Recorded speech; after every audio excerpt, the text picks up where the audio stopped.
I want to start this video by saying that a lot of the content I already made for this video was before the brand new news of Vault of Glass's raid date and the requirements that were released, so some of it might be a little bit outdated, but let's really quickly go over all the new news just so you guys can get to the main video pretty quickly. The story will be the same for the raid. Vault of Glass goes live on May 22nd at 10 a.m. Pacific, and for the world's first race, you will need to clear the raid at least one time to unlock challenge mode, which will disappear after 24 hours. There will be a world's first belt, but I don't know how to feel about that since, you know, I don't think this raid should have a belt since we've already done the raid, but that won't stop me from racing in it. The final note from Bungie is that the first encounter will be a private space instead of a patrol space on Venus, so yeah, there's no patrolling, there's no help from random people. Okay, that's all we have so far. Here's the video where I ask Datto some questions and we talk about the Vault of Glass needing an update. Vault of Glass. Quite literally the single activity that hooked Destiny players and proved that Bungie really had something special with Destiny at launch. The raid that I believe saved the game from falling down hard, and the raid that will be returning to Destiny 2 in Season 14, or next month, but who's keeping count? 16 days, 19 hours, oh, well, I'll see you soon, my sweet prince. Vault of Glass will be Destiny's first return to a raid ever, not including Age of Triumph. But Vault of Glass is also in the unique position of being the first raid Bungie ever made. So with that being said, there are some changes that definitely need to be made to the Vault of Glass. I mean, if you look back at how the Destiny community used to kill Atheon,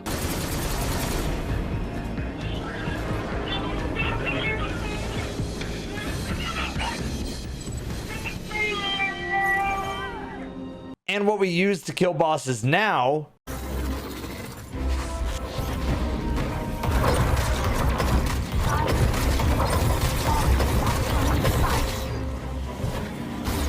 you can kind of understand what I'm getting at. Without further ado, let's look at how the Vault of Glass needs to change to make sense for Destiny 2.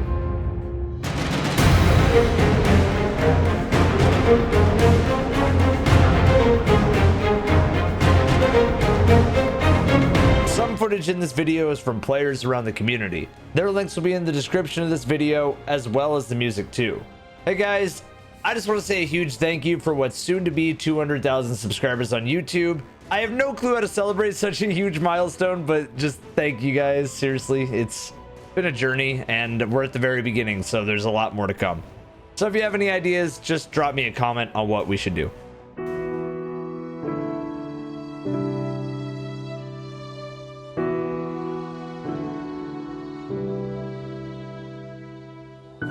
Vault of Glass is the original raid from Destiny 1. The raid that I coined as the raid that saved Destiny 1 from absolutely falling on its face for the opening year of the game. It's not hard to see why it was received so well from players that experienced it too. It's a raid, and we just didn't have those in first-person shooters until this one came around. Vault of Glass featured 7 encounters with some fantastic and rewarding exploration around the vault. The biggest compliment I can give the Vault of Glass was that feeling of immersion.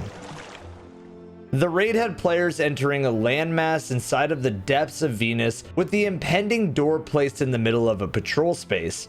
Word of the Vault of Glass expressed throughout the missions, characters, lore, and when the time came to raid, the experience was beyond impressive compared to the tales. I seriously can't express it enough. There was no raids in a first-person setting to this point in games, but Vault of Glass set a strong precedent for raids going forward. For this section, I'm going to be showing a spoiler from Outriders because it helps express the point I'm trying to make, so just wait for this sound again if you don't want to be spoiled, or just skip to this time code on screen. Just know you've been warned. In Outriders, People Can Fly nailed the idea of having the immersive endgame with characters mentioning the Eye of the Storm and it being the final pinnacle activity. But where I believe Outriders failed here in comparison to Destiny is not providing the experience so unique from the rest of the game. Destiny provides a vast raid within a vault against different bosses and enemies not present anywhere else in the game, with brand new mechanics added. Outriders' Eye of the Storm, with the same kind of excitement going in, delivers a much more predictable experience. The same totem mechanic we're used to from the other expeditions, and the orb mechanic from the campaign's final boss. Oh, and one room too. against the same boss we fought in the campaign? Maybe you're seeing where I'm coming from now. Returning to the Vault of Glass, the immersion wasn't just the raid, but the leveling too, with the vault being the optimal place to gain levels and upgrade your armor and weapons. Ascendant shards, energy, and the raid gear being the only set that could reach max level outside of exotics. So basically what I'm saying is that Bungie had to make this raid the best piece of content for Destiny, or the rest of the game would have fallen on its face. You may have been fighting a giant Minotaur, but that Minotaur not only looked unique, it offered mechanics for 6 players, an immersive setting so different from the rest of the game, and rewards to fit the bill of its challenge. It was the ultimate pinnacle piece of content, the final step for players to do something in the game and use everything they learned in the ultimate test to fight something. It's a damn good thing then that the raid exceeded all expectations it ever had. Please, please. Yes! Yes! Oh my god! He's dead. He's dead! Burn him. Oh my god! Yes! Yes! Oh my god! Yeah, baby! Let's go! Oh! Oh! I got it! I got it! Ah! Yes! Yes! Oh, I need to watch this on Yes! Even I got one of Oh my god! I was looking away from it. Oh my god! Anybody got a tether or something? I got it right here. Yo, finish, Tether.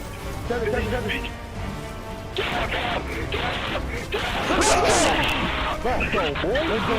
Did that not work? Did that not work?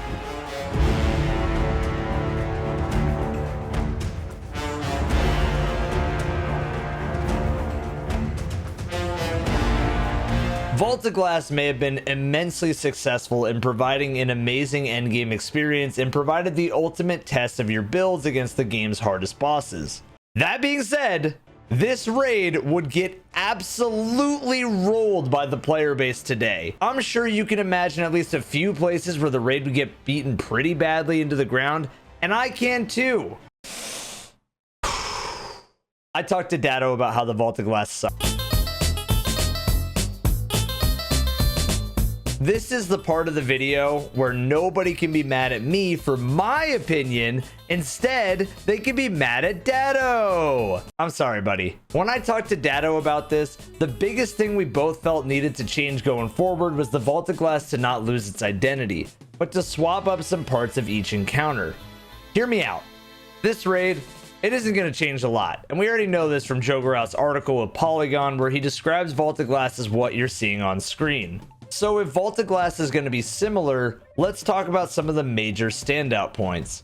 Destiny 1, we didn't have healing rifts, we didn't have a tall wall, we didn't have an exotic that could heal hunters on a dodge. Hell, we didn't have a gun that shoots blight to cover doorways. We didn't have orange balls that explode, crushing a whole room without thinking. We didn't have mods that prevent the player from losing health at a normal rate. There was only one slot for special weapons and one for primaries. Limited memory on what raids could provide as well. Now hold on to the limited memory thing for a bit, because a lot of these mechanics we're going to talk about, a lot of these small changes, they can happen now because Destiny has more memory space. That's why we deleted all the old raids. The first encounter, Raising the Spire, it doesn't really need to change a ton. I mean, hear me out. The charm of this was being more of a public event than an encounter. But since I doubt the whole area of Venus will return, it kind of loses some impact there. So how you could make it more interesting for 6 players would be to adopt Garden of Salvation's second encounter and have 4 plates to defend instead of 3. More chaos, more to worry about, could lead to more involvement in gameplay rather than, you know, just waiting like an idiot. All right, the next part of the raid I would change is something a little more niche, you know, a little more niche. Secret chest location. If you're unfamiliar, I have a whole raid video that talks about, well, all of this. There's a chest that's under the first reward chest that you can grab, and it's a cool side route to the next big room. But what I do here is just simply shake it up a bit and just move this chest, you know, somewhere new. Confluxes. Oh boy, hot take here, but I kind of just want them to remove this encounter from the raid. They serve no purpose and are just an excuse to kill ads while defending an area. Think of Garden of Salvation's second encounter again, without space to do the tether mechanic. Oh, and in just the space of like the very first totem. Yeah, not a whole lot going on here, but there could be some additions to spice this one up a little bit. What if the Templar teleported around the room, causing you to not play stationary? What if you had to cleanse yourself every 20 or so seconds? Rotate that player to player so there's only so much stationary play. It could truthfully go a long way here. Throw in some wyverns into the mix and we have a nasty encounter that doesn't hold back and forces players to move around in chaos. Datto went on to say this about oracles, quote, "Oracles remind me of like Crown Part 1, Garden Part 2, just a lot of running around and killing ads and stuff. Just very weak encounters overall that don't get me excited at all, although oracles are definitely more threatening and is easily the best of the three I just listed. I think oracles need to not let people go up to the top and slow kill all of them. I would make oracles move faster too. Instead of a slow tug of 8 rounds with the final round having 9 set spawns on timers, I'd have 4 rounds of them with a fixed amount of spawns, but randomness each time you go again. This would provide necessary teamwork and communication on which oracles to shoot and when. Also, the negation penalty for messing up and not shooting one. Since it is 4 rounds, it might have to do more damage than just restarting that round of oracles. I would only allow the team to cleanse themselves and reset a total of 2 times if it were on this system to allow for some error, but not a lot. Add the Templar going bananas again, wyverns running around like a kid in Home Depot looking for their mom, and you have another good encounter in the making. How about for our very first raid boss, more oracles to kill, the relic holder needs to be assisted by a teammate on ad duty, make the Templar teleport all over the place, and you have a much better suited encounter. See, look, Datto said it. Stop yelling at me for having an opinion. Quote, I think if you wanted to force blocks, you'd change up the Templar's HP so that way every block, the amount of damage it takes increases. So you can get it done with limited blocking, but it'll be a much longer process if you're able to chain blocks. You can cruise, but also I think they need to ditch the static teleport locations if they want to do something like that. So I also believe that the raid relic needs to stay, since it's to me the best relic Destiny has ever had. So something that plays off of the relic being so diverse in movement options would be great. Weaker oracles and stronger oracles, with the stronger requiring a variation of attacks from the relic holder to break on top of teamfire. Not sure how this one would fully work out, but giving use to the mechanics of a relic is always elevating to the experience in my book. Now we move on to the Gorgons and the jumping puzzle, where I don't think a single thing outside of the route needs to change for the Gorgons. Vault just needs to move the route to the end a bit different and make the Gorgons appropriate for Destiny 2, since we have, you know. And for the jumping puzzle, I might completely rip this away or innovate a lot here, since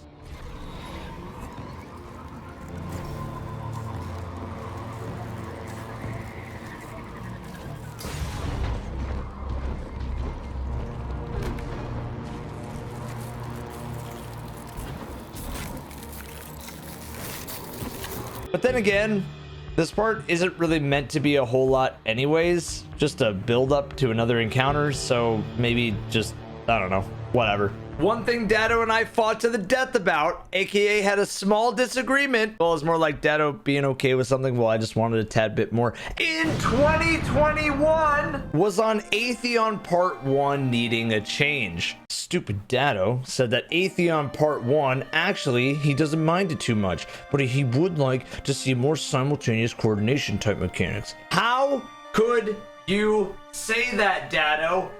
Ah!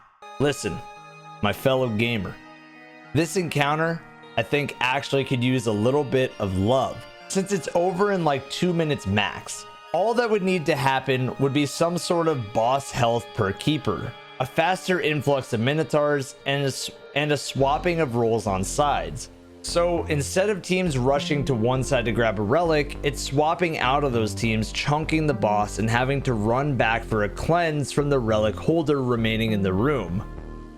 Vault of Glass was sort of like this already, but the gatekeepers were very easy to kill and the relic holder could help them in the portals. In this version, the one that Datto tried to stab me in game, there would be a need for the relic holder to be outside of the portals and dealing with the enemies that only the relic holder could kill. This would force the player with the relic to worry about what was going on inside and outside the portals. Vault the Glass in the past may have been about immersion, and while that still will probably hold true, I want nothing but chaos in the new raid here. You gotta spice things up, Cho'Garoth. Finally, Atheon. Atheon, my boy. Yeah, Atheon just needs to have some changes to keep up with the times.